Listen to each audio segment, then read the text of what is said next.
Chains, Chapter 28. The true invasion of New York started with the firing of 100 ships' cannons when we were at church on Sunday morning. The first blast made the women shriek. The second blast made me wonder if God himself was fixing to blow the island apart. The third blast caused us to run for the door. Rebel soldiers were dashing every which direction on the street, muskets in their hands and officers bellowing loud. The horses pulling carts and carriages whined nervously, bobbing their heads up and down and rolling their eyes in fear of the commotion and noise. The cannons roared again, and the sound was coming from the east river side of the island to the north. I searched the skies for flaming comets, for that was how I pictured a cannonball would look. All I saw were startled birds and campfire smoke. The city itself seemed unharmed, though the fear ran neck-deep. Madam reached out and grabbed for the coat of an officer striding towards the battery fort. He whirled a curse on his lips, but caught himself when he realized he was speaking to a lady. "Does this unholy racket mean the arrival of the war?" Madam asked. "Yes, ma'am," the officer said, "but need not be afraid. The generals have that matter well in hand." He hesitated as the cannons roared again. "Civilians should go home and lock your doors. Do not peer out of your windows." Madam contemplated him coolly. "What are those men doing?" she asked, pointing to the campground. The soldiers were quickly assembling their guns, ammunition, and whatever they could stuff into their sacks. They moved so fast you'd have thought the ground was afire. "We're preparing to meet the enemy," he said. "You're running away," she said. "No, ma'am," he said as he started to move away from her. "We're moving up to Fort Washington to guard the King's Bridge." He shouted to be heard as the wagons pulled the 4 horses raced by. "We must follow orders." "Indeed," Madam said.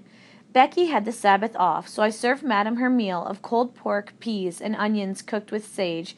She was calm about finally having war at her doorstep, and thousands of riled-up menfolk marching with guns. In fact, as she ate, she kept a sheet of paper, a quill, and an ink bottle by her side of her plate, and would from time to time jot down a word or two.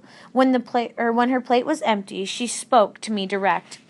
"I am preparing a list of items for you to purchase. You may leave as soon as the dishes are washed." "Beg your pardon, ma'am?" "I need you to go down to the shops. I've no doubt Elihu will return home soon. I'd like to celebrate with a suitable meal. It's a shame that the turtles are so hard to come by here. Elihu loves turtle soup." "Has she lost her mind?" "But the cannons, ma'am," I started. "The battle. Surely it will be a few days before—" "Most of the items can be purchased at Mr. Mason's." She dipped the quill and scratched out another item. "He's a thieving rat of a man, but he's loyal to the king, and I know he's been hoarding his best wares." She paused as cannon fire boomed again in the north. "I don't know why the rebels don't just surrender. They cannot win." I froze at the sideboard. The words of the bald-headed man came to me. "If the British win, we'll all be free." Could it be so simple? Might the invaders liberate me from this nightmare? Was this my chance? Madam was something, but I couldn't make out her words. "Yes, ma'am," I mumbled, my hands doing the work of a slave, but my mind racing free. "I will run and join the British." The thought washed over me like a river, sweeping away the dead bees that had filled my brain-pan with confusion. The answer tumbled one after another. They'd grant me freedom and give me work. I'd save my money and make way to Nevis and rescue Ruth, plain and simple and true. "Are you deaf?" Madam scolded me. I had been staring at the door and not minding her words. She shook the paper in her hand. "I said take this to Mason. If he can't supply you with everything, he'll direct you where to go." "I'll be going home," I thought, "and you can fetch your own food and empty your own chamber pot and carry your own blasted firewood from this day forward." "Girl!" Madam squinted at me and tilted her head on one side. "Are you feverish?" I gave thanks and she could not hear my thoughts. "No, ma'am." I put the list back in my pocket and set the last knife on the tray. "I'm as strong as can be. I'll go to Mr. Mason's directly." I paused at the parlor door. "I may be delayed a wee bit, ma'am," I said with care, "with the commotion and all." A dozen or so soldiers dashed down the middle of the street with their boots thudding. "It cannot be helped," Madam said with a sigh. walking down Broadway with a fish swimming in the or was a fish swimming in the wrong direction.